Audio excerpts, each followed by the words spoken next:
Good evening. Welcome to the Spiritual Speakeasy, where the bar is always open and the spirits are always served.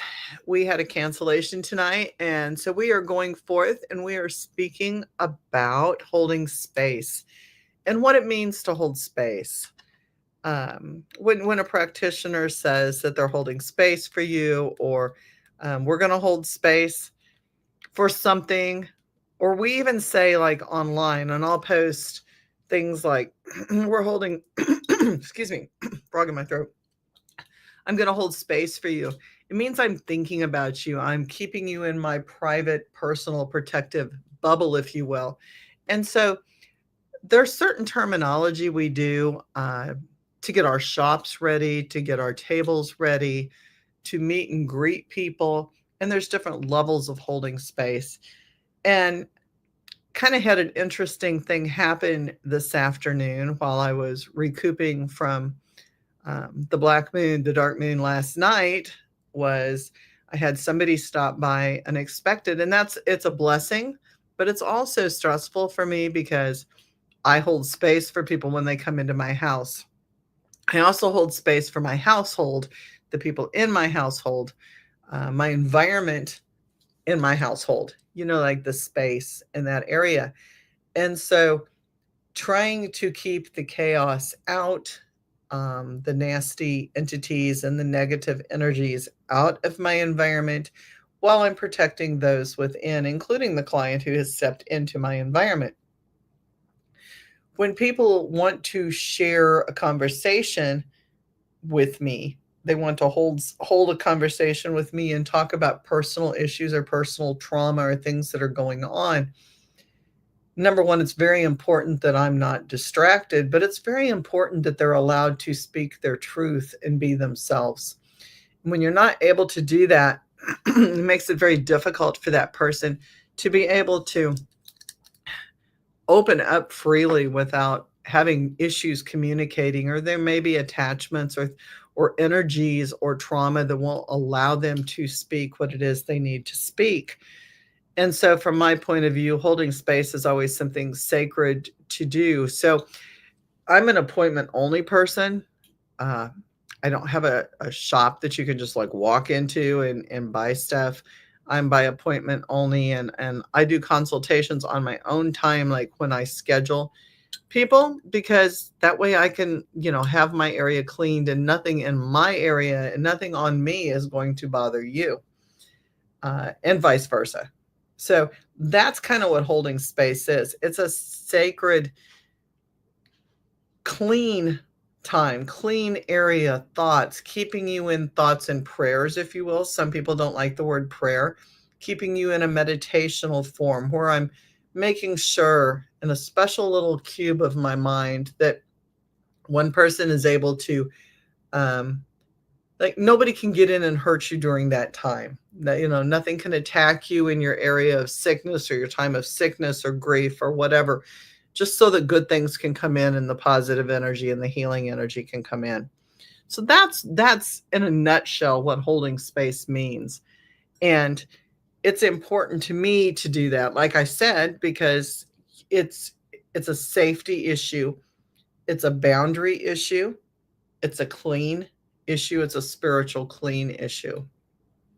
So please feel free to comment if you disagree with that definition or you've got your own definition of what holding space is. The other reason we do this is because there are so many different practitioners out there. We all do different things. We call it the same thing, but we all have different tricks of the trade. We all have different ways we do things. One of the things that I do is I do kind of more shamanic type of work. Excuse me. I integrate multiple different techniques in with my Reiki, so it's not a pure Reiki session, and my clients are aware of that. When you have shops that are in competition with each other, when you have witches that are in competition with each other, when you have paranormal or just chaotic situations going on amongst people, human nature is to wish other people harm or to wish other people not such good things. And so holding space also keeps that area clean so that your drama when you come in my place isn't going to affect me, but my drama isn't going to affect you. And it's really important to keep that all separated out. And it's a conscious effort by lighting candles, lighting incense, in your mind, putting that area in a separate compartment that we don't integrate everything and have it get wishy-washy and mushy and bleed into each other as well. So what does this really mean? Like when you come into a clean space or me holding space for you, whether you're a client of mine for the first time or you're a repeat client that comes every single week, is neither here nor there because the space that I hold is always the same. It's important for me to have music that's appropriate for the situation. And I do use different music for different people. I also use music based on what's going on with me for the day. So we may be doing a lot of shamanic type of, nature sounds with a drum beat, and it might be Native American, it can be Norwegian, it can be whatever the mood feels like for the day. Or if you've texted me ahead of time, or if I've talked to you and I know that there's some personal issues, I may go heavier in the root and in the darker music. I may go very uplifting if we're having troubles and we need to vibe higher.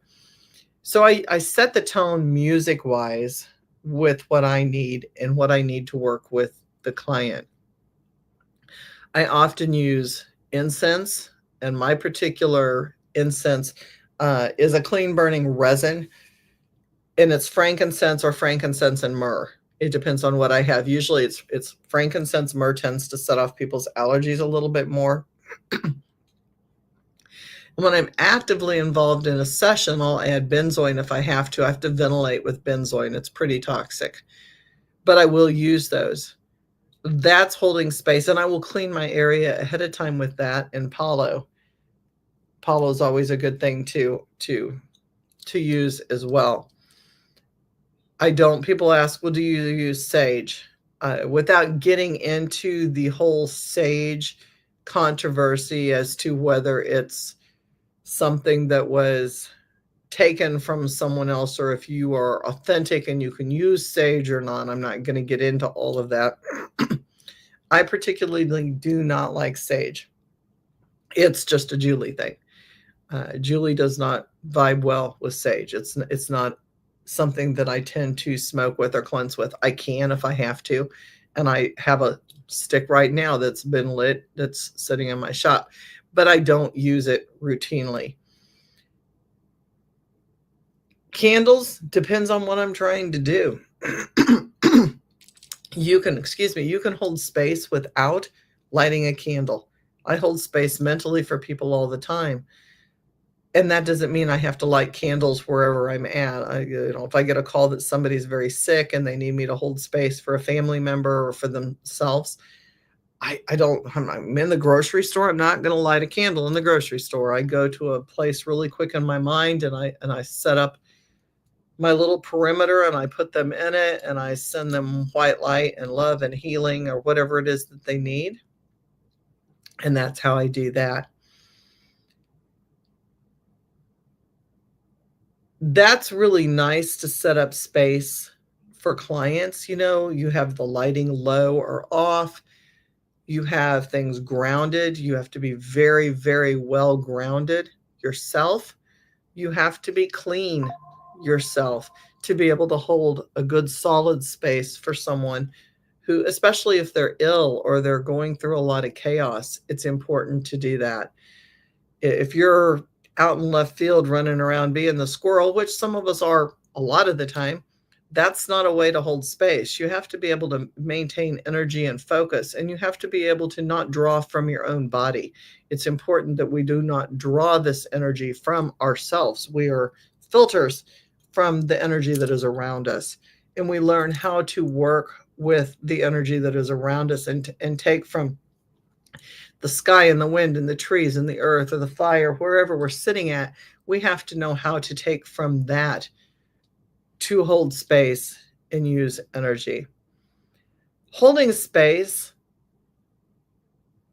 for a regular client, holding space for a family member looks very different than having a crisis client come in and holding space for them.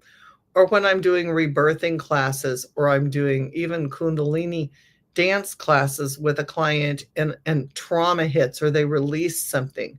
Because now you've got somebody who is getting messy. You've got somebody who's releasing chaos and trauma. They may be crying. I've had people up on my table screaming, and that's okay. Like, if that's what they need to do to release, and I don't mean screaming like in pain, but screaming, fuck you, get out, or whatever they need to scream to release that trauma, you have to be able to work with that. And that has to be a much refined space that needs to be held. You need to lock down your perimeters better. You need to be there to catch that energy and filter it and allow them to have to feel safe, help them to breathe, be the ground, not the storm, not the force that comes in with the storm. But that's when you have to switch gears and take a breath yourself. You can escalate a situation so quickly if the person is already in trauma, they're in fight or flight, and they're having troubles with that. So, being that ground, being that earth, being the root of the tree that stabilizes where they're at is so very important. And also understanding, energy laws, and the negative feeds negative. So if you react with anger, fear, excitement, you are feeding that negativity in a very strong way. Excuse me. And so you have to, no matter what happens, you have to be calm, cool, and collected with yourself, and know that you have to have the faith and the ability to be able to handle that situation. Know that you're able to do that, or don't do it. And that seems weird, but don't get into a Reiki session or a holding space for a friend who's in trauma in the moment. You have to be able to filter yourself and the environment around. Don't offer to hold space for someone if you are not able to do that. A lot of people jump in and, they say, oh, I'm going to hold space for you. I'm going to light a candle for you. I'm going to pray for you, whatever. And then they don't do it. That is letting a person down. So, by all means, if you're going to hold space, then, or you say you're going to hold space, then please follow through and hold space. That person is counting on you for that particular energy. So being there and then keeping up your own health while you're doing that so that you're able to maintain that space is so very, very important. And I notice I've got some watchers, some viewers on right now. Like, if you have any comments, please, please post your comment, and let's enter in a conversation. I'm one person here, but I welcome anybody to join me in this. It's, people don't understand the amount of energy that goes into holding space for someone. It's truly amazing how much we can lose or use doing that, because if you're not flowing the energy through correctly and you're not doing what you need to do, it becomes an issue. And it's a whole chaotic situation. Holding space for someone who's in a chaos situation can bring you down very quickly, as well as you can bring them down very quickly. And because this is my podcast right now, I'm going to have to mute myself and holler at someone, because my family, bless their hearts, do not always realize that I'm podcasting.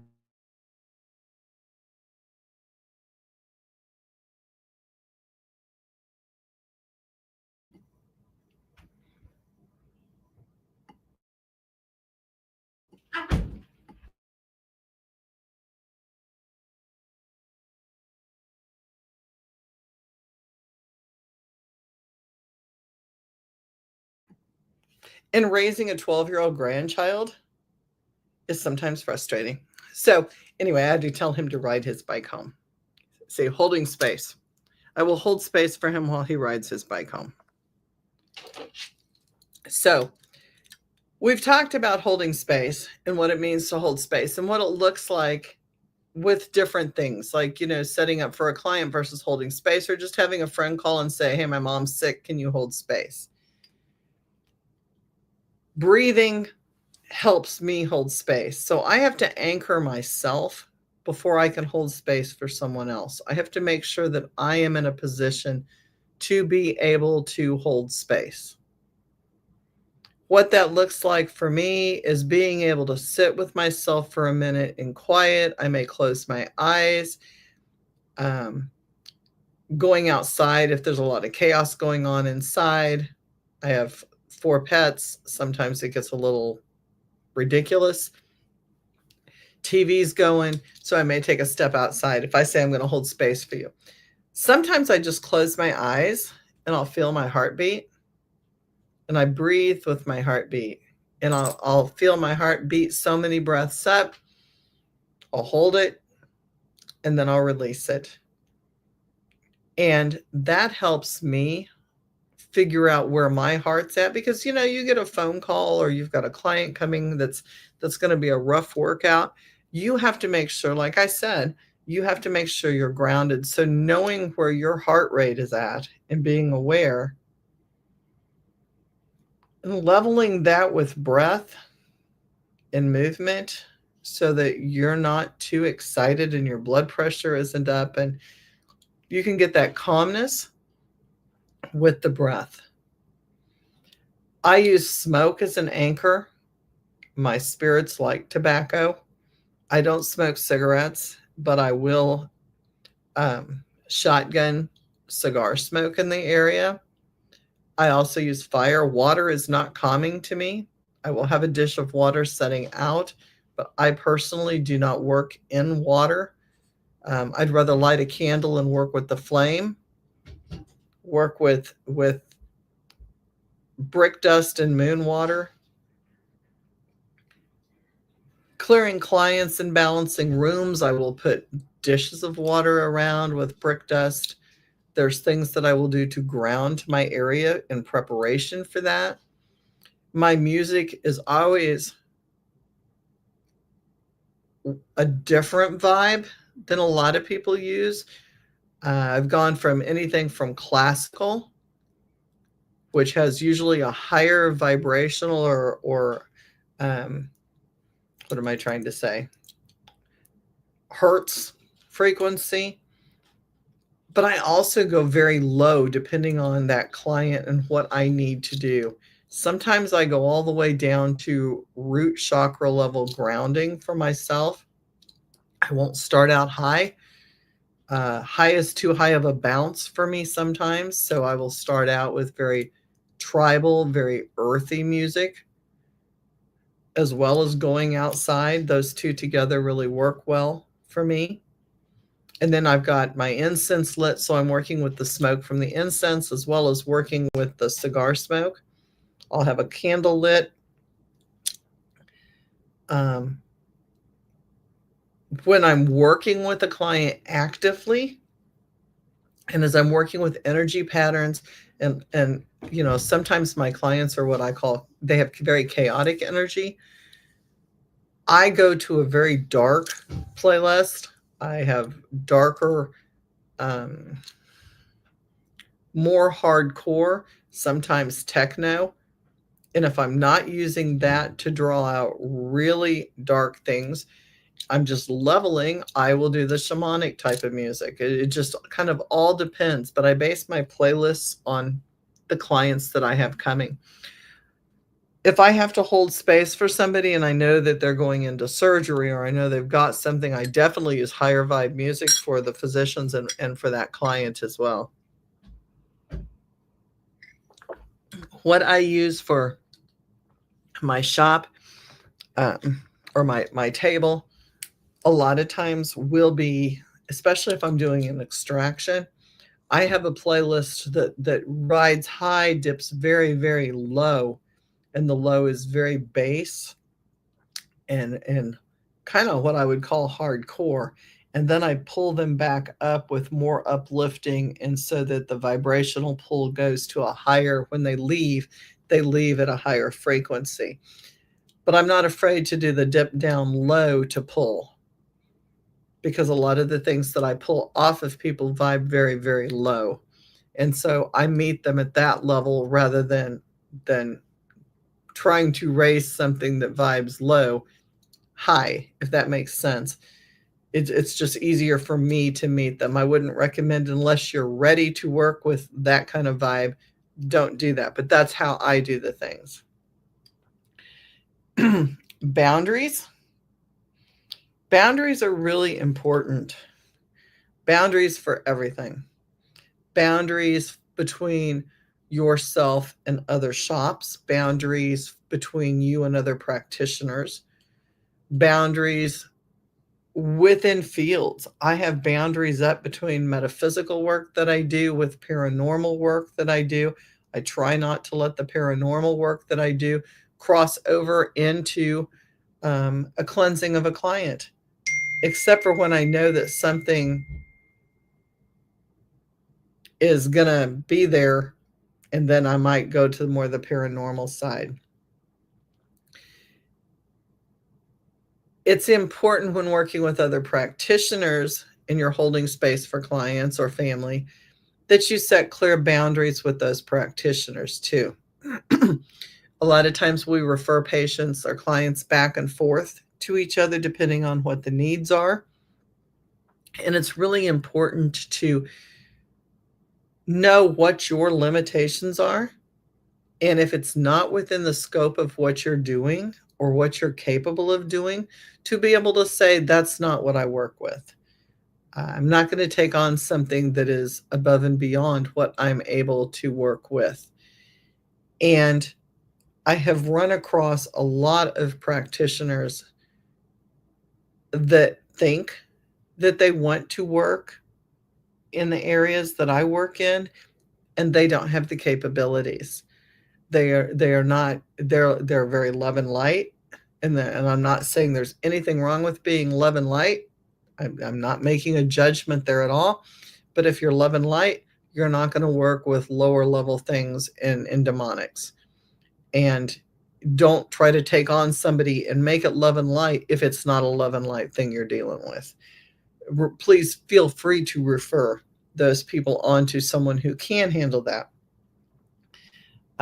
I joke and say I don't take glitter bombs. I have taken a few glitter bombs. People who are like all glitzy in their, rose-colored glasses and everything's very happy.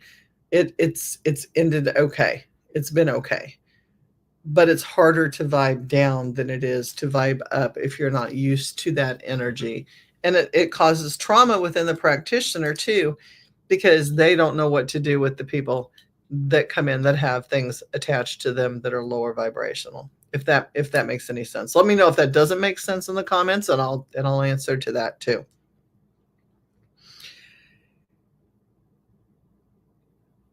There's a lot of, when we talk about music too, music is vibrational, and that helps you clean, and that helps you ground, and that helps you do a whole lot of things. And so having access to playlists that are all different types, so that if somebody walks in, you can get the music on very quickly, that's going to really be helpful. So don't wait until the client's walking in the door to do the playlist. That's not the time to be doing a playlist and trying to figure out what it is you're supposed to be doing. That's not the time at all. Hang on. I'm like one person here trying to answer comments on my phone and the screen, and it's not working really well.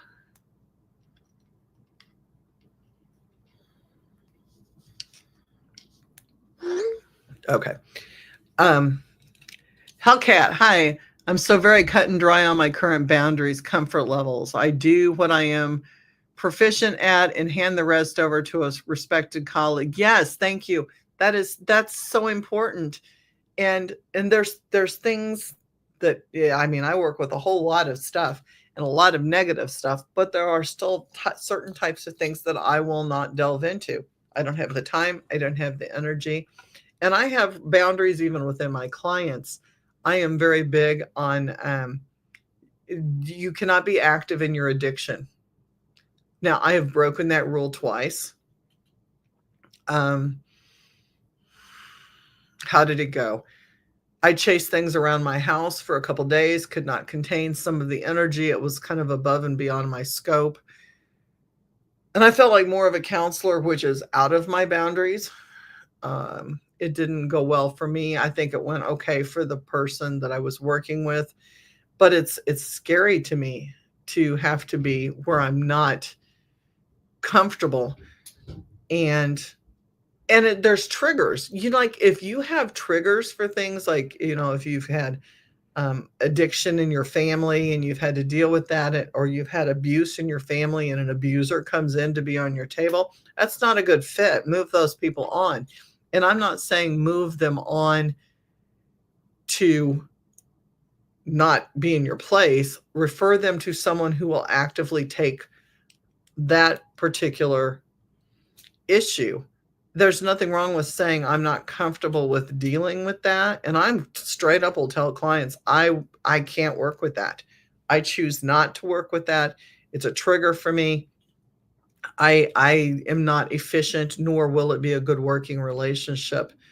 So holding space, I can sit and hold space for you, but working on you and holding space are two completely different things. And I will hold space for anybody who needs help with active addiction, but I'm also not going to probably put hands on somebody that's doing that while I'm holding space. It's too much for me. Vivitch Master, it is easier to vibrate downward than it is to vibrate upward. Yeah, it is for me.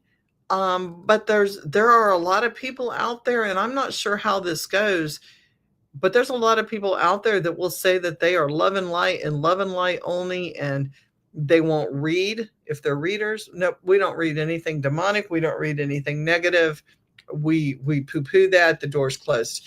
And I'm not sure how one can do that, because there's a balance and everybody's got both inside, not demonic, but everybody's got positive and negative qualities. So how you can choose to filter out a negative, I'm not sure how that works. For me, it doesn't work well. Hellcat says, any ego and pride, nope, my shit has been handed to me. Humble, humble, humble. Yeah, for sure. And part of being humble is knowing your boundaries. To me, that's a big thing. And I have no fear saying, I told a client today that stopped by, addiction stop today. That's your choice. If you don't choose to have your addiction stop, that's fine. I choose to not work while you're actively addicted. So, if today's the first day of being sober, then I will work with you, but you have to be in sober form, or at least dry while I'm working with you. I don't want any chemical impairment. First of all, it's a waste of my time and my energy, but also it is dangerous for me, as it is dangerous for you to be working in an energy field where you don't know what's going to happen to that person at any minute, not knowing what their substances have in them. So again, you're holding space at a whole nother level. Like you're talking about ruffling people's energy fields and trying to clean them and hold space for them, and shit, they could code, they could go into seizures, they could become paranoid and wonder what's going on. And that's a whole thing. And so medically I have to think of that too. It's easier to vibrate downward, even though you know that to vibrate downward will hurt you more at some point. At least it's active energy that makes you feel like you have more control or power. I think my opinion on that, and I get what you're saying. Yes, I stay at a lower vibe. I can choose to up vibe anytime I want, but I work so much with the dead that my vibe is a completely different, darker. I'm not going to say upper or lower. I'm going to say it's a darker vibe. Um, I have to work very hard to balance. Yep, raising. I'd love to learn to control better. Any advice? Music is my balance a lot of times, but I like to hang out in the dark. The dark is my happy place. I mean, I have days where I can get a lot done, and classical music may do it, but I'm very selective even within my classical music. I can raise my vibe for different things and different people that I'm around. It feels sometimes like am I Gen X? No. I was born in 1962, Bitchmaster. Not Gen X. No. Um, one of my jobs, one of my spiritual jobs is to walk the earth and release people that have been trapped, people who have not moved on, as well as to work with the darker entities. I work with elementals, and I work with things that do not have a particularly high vibe. I clean off addiction and trauma releases and the damage that's done to that. For me, it's easier to vibe at that level of what I'm pulling off and get it off, and then create a wave of more higher level vibe than it is for me to try to raise the vibe being high vibe. I meet it where it's at and then bring it out, and then change the vibe. That's my style. So that's a little different. But when you work a shadow, I'm very much a shadow worker. Yes, very, very dark. But consider this, and you haven't been on for some of my other podcasts, but I also believe that the willow tree, which is one of the strongest trees, and I do a lot of meditations with willow trees, and I teach that they have very, very deep spread out roots. That's why they don't get pulled over very easy in storms. And they've also are very spread out in the sunshine. So not only do the roots have to go very deep and dark, but the branches get a lot of sun and a lot of light, and it takes a balance of both of those to make the willow strong. So if I come in as the roots and I bring you up to the sunshine, then we have a good balance. And so I work with that balance of as above, so below.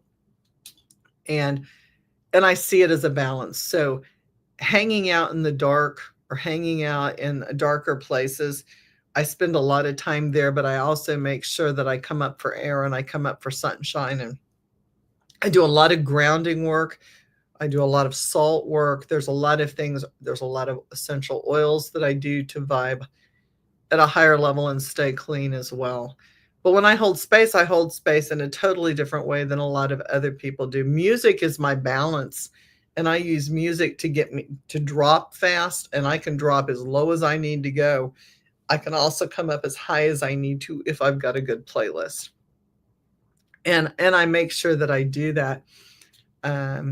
We were talking about the psychedelic use and going into ceremonies and things like that last night. Some of us that had gotten together, and one of the things I said is to me, your playlist makes your trip. If you don't have a good playlist, you're screwed, because your mind will go any place. Like, I mean, I know there's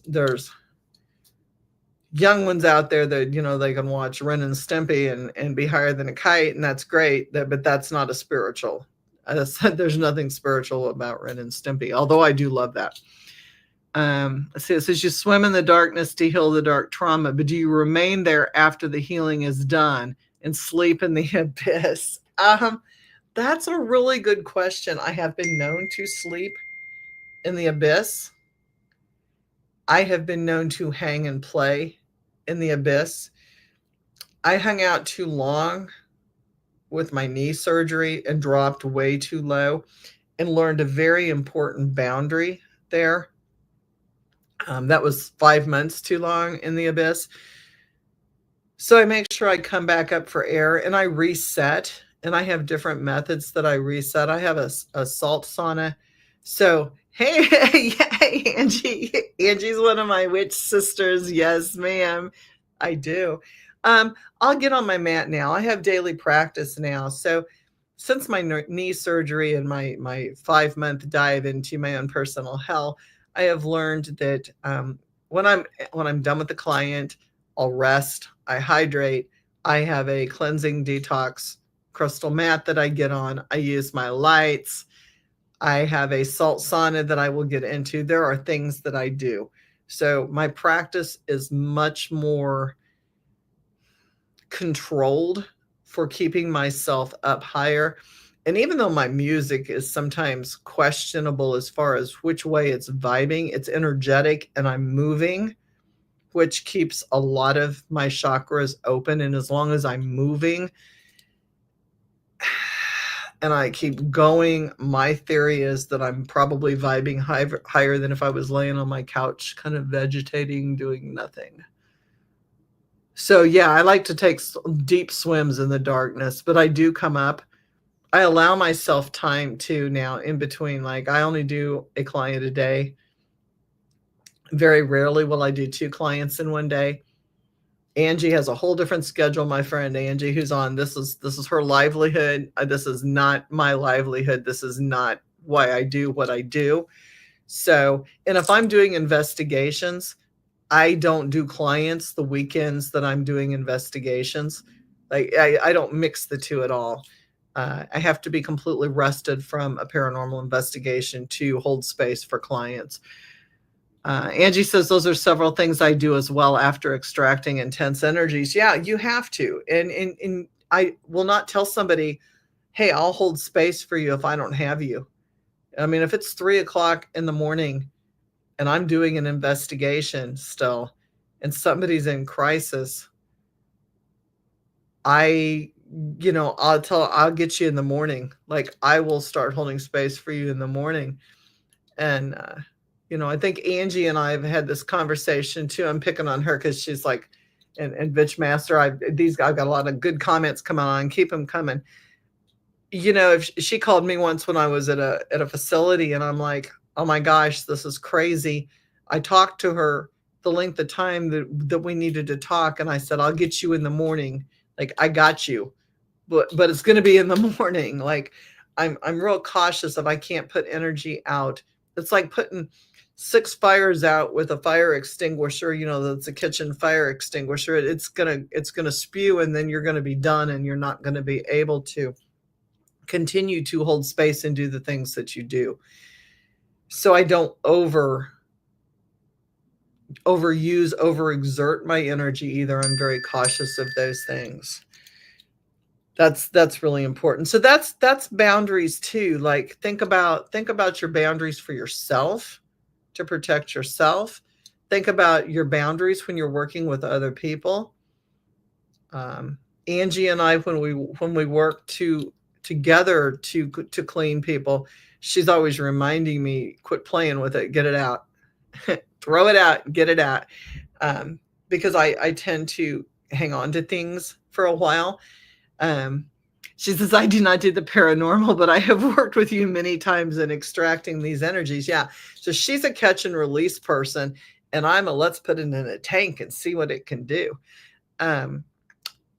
Yeah, because she says, yes, she does.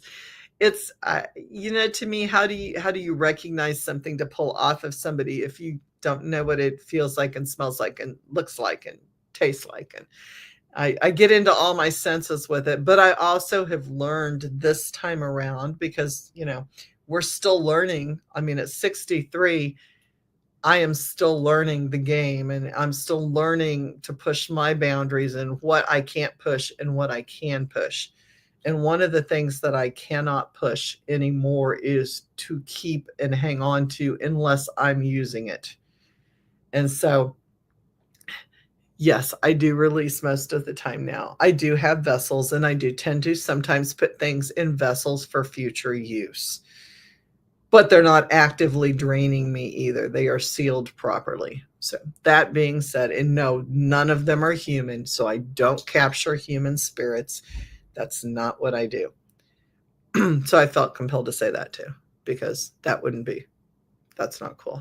But I do sometimes keep some entities around to play with.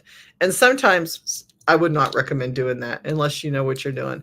Or you've got a good partner. I have a good partner. My husband also watches me and watches everything constantly. So I have like a backup system too. So the things start getting weird, I have somebody that jumps in and lets me know things are getting too weird and then I need to do things. Angie says, why put them in a bottle? Control. That's not Angie. That was Vivitch Master.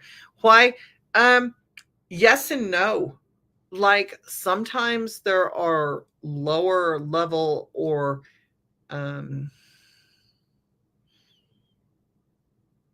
how do I want to word this?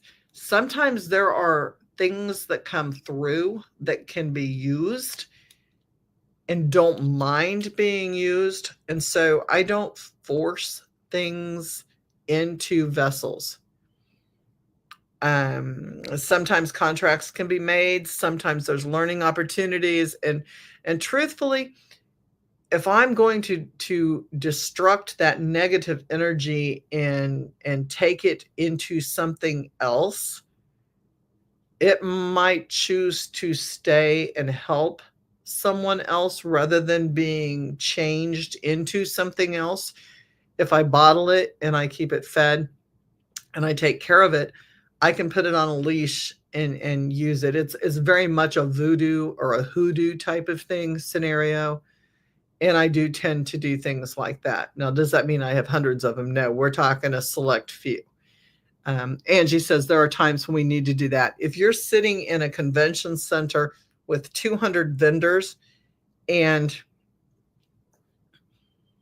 you know, you got 200 vendors and somebody sat down in crisis and you pulled something off of somebody, damn straight I'm going to put it in a jar. Now, there's a lot of people who say, oh, no, when you pull it off and you send it down, it's going to go into the ground. Well, you're in a 3-story concrete building and you're on the 3rd floor. You're not grounding that bitch. It's going out where everybody else is. And it's going to find the first person that is got issues and it's going to hop on. And so that's why I do what I do. Excuse me. It is the speakeasy, and I am drinking hot tea. And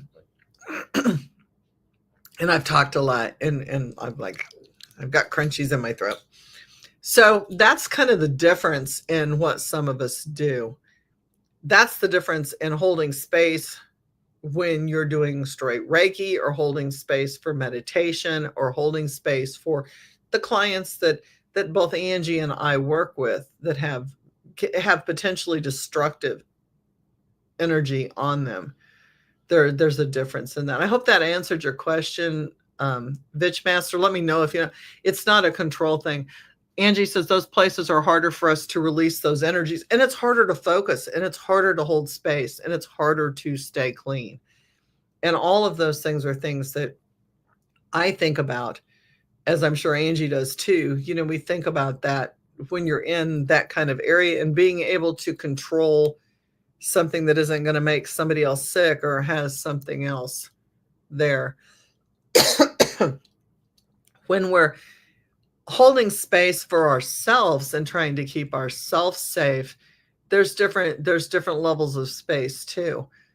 Grounding is a necessity no matter what you're doing, whether it's paranormal, it's experimentational, it's getting cut loose with the conjuring mirror and at 456 hertz and going in to see what you can pull out or what you're going to get to see. Grounding is necessity. It is an absolute for anything. Grounding first. We talked about human drama, family meltdowns, chaos within the family, addictions, all of those things have a different level of space that has to be held for those kind of things. And personal space. If I'm completely drained, like today was one of those days that I am completely fucked up, wiped out. And you had a client that was in crisis that came in, did not work on the client, did not. That's not really what they wanted to happen. They wanted me to work on him. Instead, I consulted, actually stretched out across my mat while I was talking to them because I was exhausted. And so, can I ground myself at that time? I don't have a lot of energy to ground myself. So I had my mat and I just stretched out across my grounding mat while I was talking to him. That way I didn't even have to worry about that. Angie says, because those things can and will jump to others in order to sustain their own vitality. Yeah, they will. They're opportunists. Negative vibration to me is a very much an opportunist. And yeah, you have to put yourself first. Think of the oxygen mask on the plane going down. How do you stay clean swimming in all that darkness? I observe.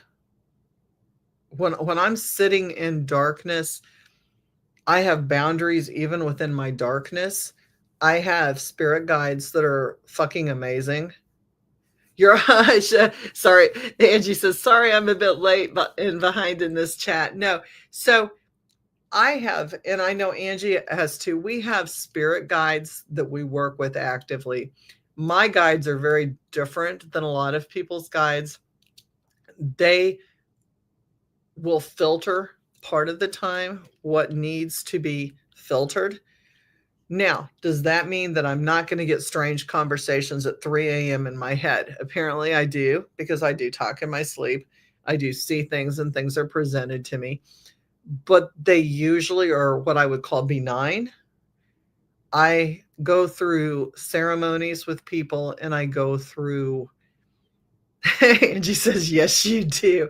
I go through initiations, and even readers who have read me will say, I need you to tell your guides to back off. Like, it's okay if I come in and I access your Akashic records, or I do this or I do that. And so my guides will filter a lot of the shit stuff out unless I'm working with a client directly. And then I ask that they step back and become more guards. They will feed me information, but I also have wards and have things set up in my surroundings that protect me. They're like the soldiers, they're soldier spirits, and their job is 100% to protect me. So I go in with the team. Paranormally, I will go in with my husband. Personally, my team is my spirit guides. So they're always with me. I do have phone a friends too. So like there's a whole theory on this, and there's some good books out there that talk about spirit counsel and spirit guides. You have the immediate group that stays with you. And then I jokingly, lovingly call a cord, like your telephone cord. Remember the old phones that had cords? I call them phone a friends. So like if I want to call in Lilith, or if I want to call in even somebody who was a relative of mine way back, they don't have to hang with me all the time. I can call them and go, hey, I need you right now. Need to use Thor's hammer, whatever it is I need to use. And they will come in at that time. Archangel Michael does not live on my shoulder. Believe me, he is exhausted with working with me. But if I need Archangel Michael, I can call Michael in and he'll pop in 9 times out of 10. And he's there to do what I need. So that's the team that I do things with. Let's see. Hellcat says spirit keeping is what I label that. Symbolic mutual relationships where the mischievous, chaotic energy is directed to helpful versus destructive. Way to go, Hellcat. Perfect.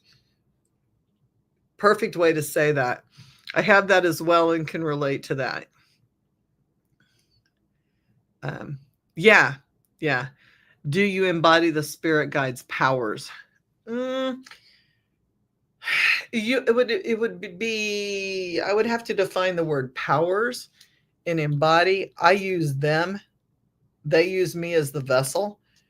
So special powers, like I am allowed, they give me information. So in that way, I have access to the threads or to the knowledge that I would not normally have. So in those kind of powers, yes. Releasing spirits, yes. Protective mechanisms and authority, I would have to say yes. As and Angie says, a conduit or a channel.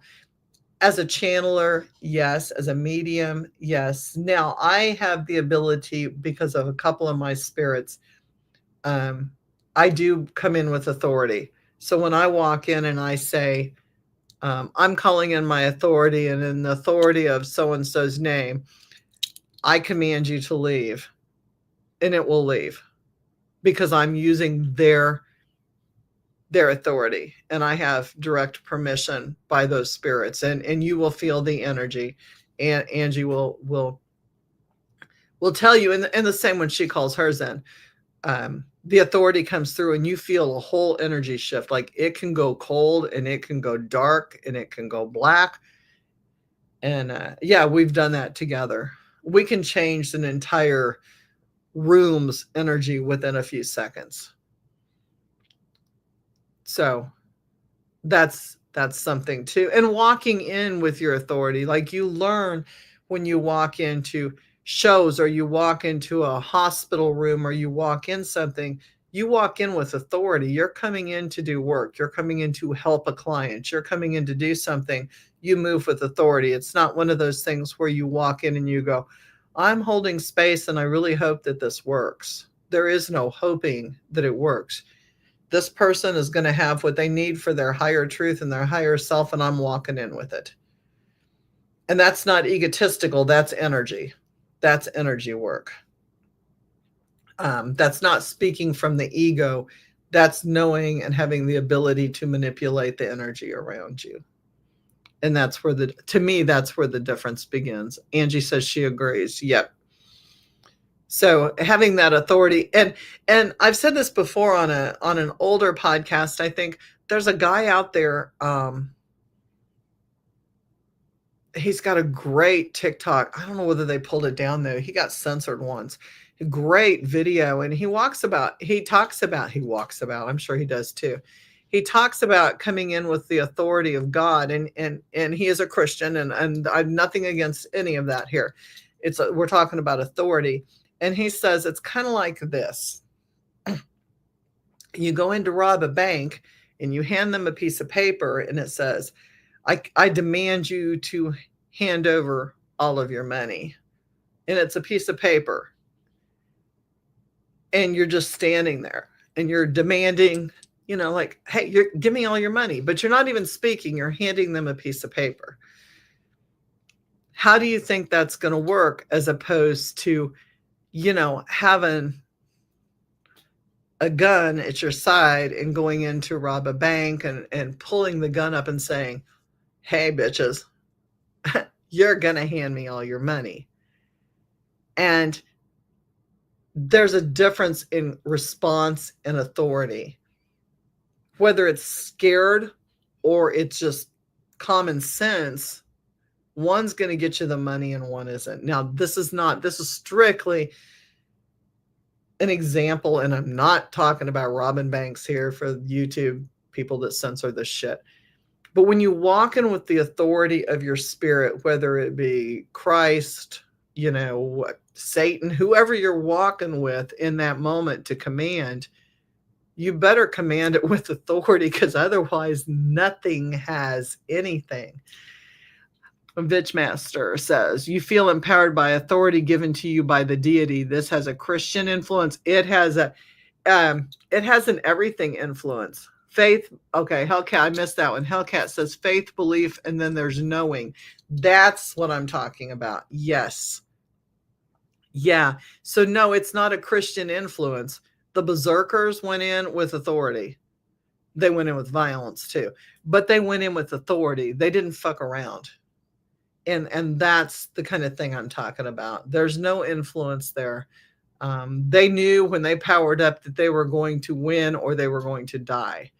And that's the kind of faith you have to have going into some of this stuff. And does that seem like it's comic book? Where do you think some of this shit comes from? It comes from real stories. Angie says, and you can be taken over. Okay, comments are popping. Thank you guys. Really appreciate the comments. Keep them coming. You can be taken over if you don't have this type of authority. And Hellcat says, Angie, the feeling is like no other. Blessed to have it. Yes, it is. It's empowering and not ego. It's not an ego thing. It's a knowing, like, I know that they've got my back. I know. I don't have to go, maybe they're going to show up. God, I sure hope they show up while I'm going into this battle. No, they're there, and they are there. They are here. They are with me. And I know that. It actually feels even more humble to an extent. It does. It is very humbling to know that you're the vessel for that. Yeah, thank you, Vitchmaster. Like, I am understanding your view of what spirit is. Yeah, it's not a surrendering or I'm all powerful or anything like that. It's, they have given me, I'm the vessel.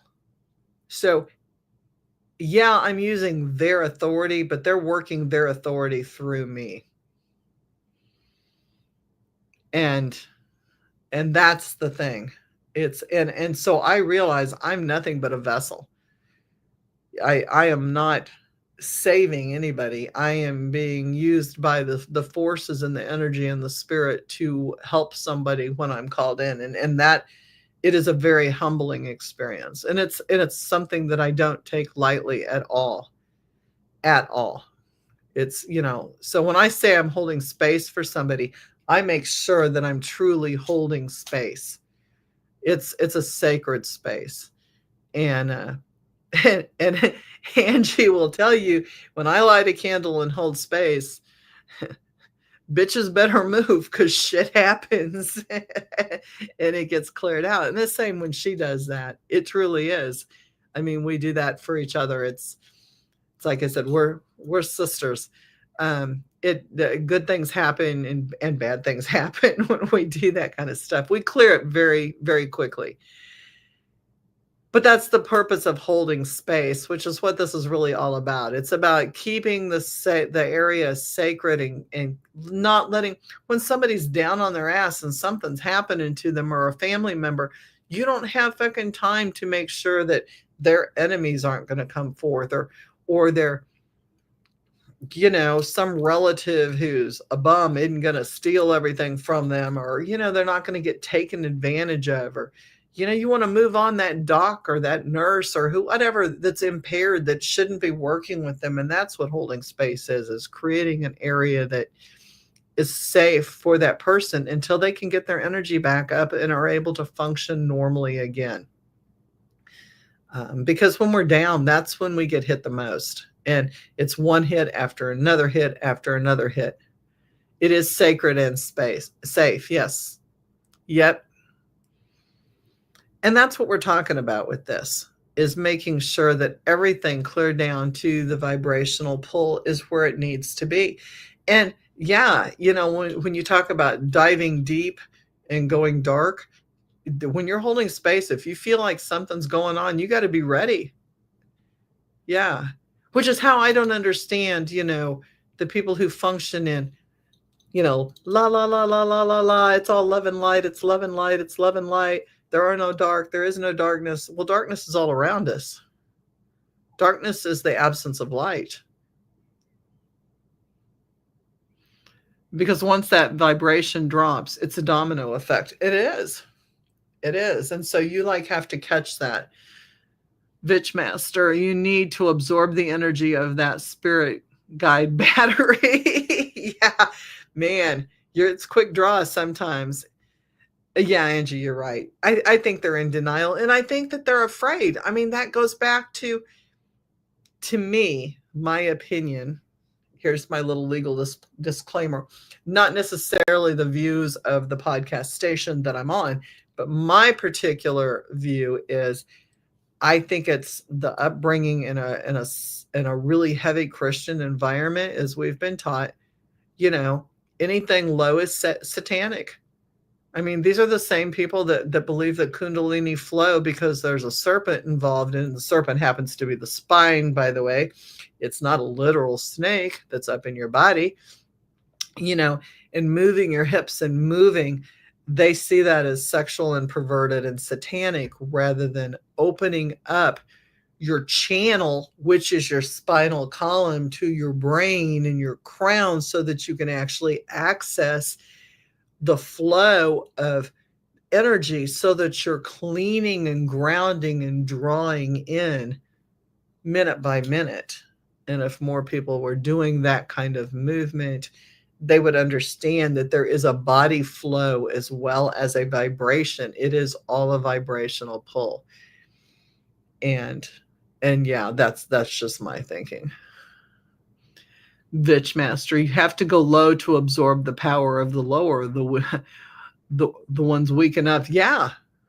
Well, and how can your head stay cleaned if your hips and your lower spine are locked? How is that going to, what kind of flow are you going to have through your feet to ground? You have to think of it as a whole process. And if you're absorbing something up, the energy, is going to be stagnant. It is. So we have to keep things moving. And that's also my choice of music. That's why I go to the darker, heavy drums, the beated music that like gets you pumping and gets you going. I love classical music. It's great for relaxation, but it does not get my blood flowing. It does not help me to be able to stand on my feet for a couple hours at a time. So, I mean, it's great for a nap. Unfortunately, you can't nap when you're standing at the head of a table. Hey, learned a lot about that last night. We did. And then Julie has some really awesome playlists. So if you want some really awesome dark playlists, I have the playlists on Spotify. I will send them to you. Low energy will keep you heavy, dark, and low. You are what you absorb. Yeah, but no. I'm going to disagree with that. Like, I absorb it, but then I bounce around, and the movement is what brings you up. Low energy I just read that. You are only one of two workers. I'd put myself in an extreme dire situation. Others mean well. I found you the other night and you hit hard. in a relieving, I can breathe now. You are I am. Thank you. Yeah. You can walk into my area, and although there is some dog and cat hair, quite a lot of it actually, even though I clean every day, the energy there's a complete energy shift when you walk into my house. And when you walk into the front of my house, it's completely grounded with all kinds of beautiful plants. And I use plants as a grounder too, and I use smells as a scent as a grounder. So there's a lot of things that I use to do that too. Hellcat is awesome. Hellcat was, I think you were searching the net last week or a week before. No, 2 weeks ago. You were just searching and landed on my pod, and I was like, yes. She's very, very cool. Very, very neat. So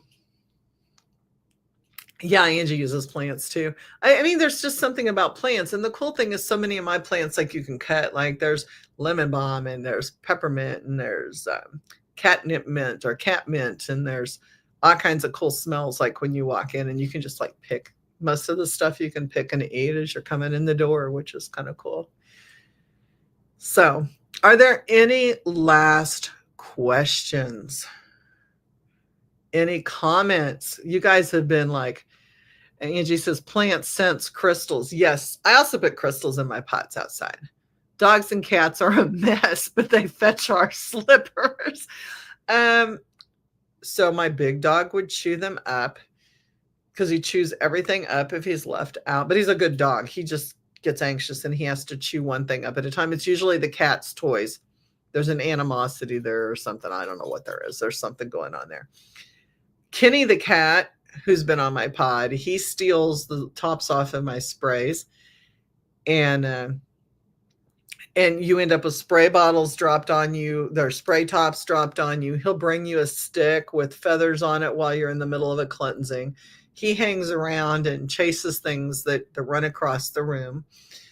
So, but the cat hair and the dog hair is just like, and I have a completely separate area, and he's still like, it's on me. If I wear black, which most of the time I wear black, I'm like rolling cat hair off of me.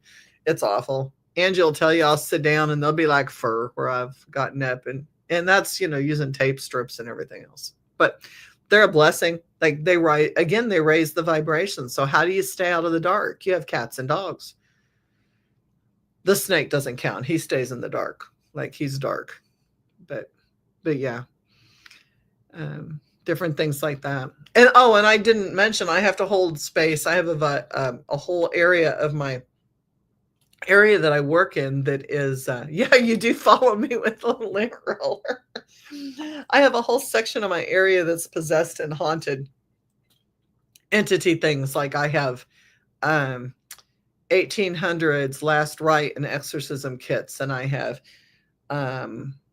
suicide kits that the medics carried, and I have relics. Like I have all kinds of things that have attachments in that area too. So I keep that all locked down as well, and it's on camera, and it has noise sensors as well, so that I know if things are acting up, when I need to go clean them, and when I have to readjust my iron and readjust my stuff.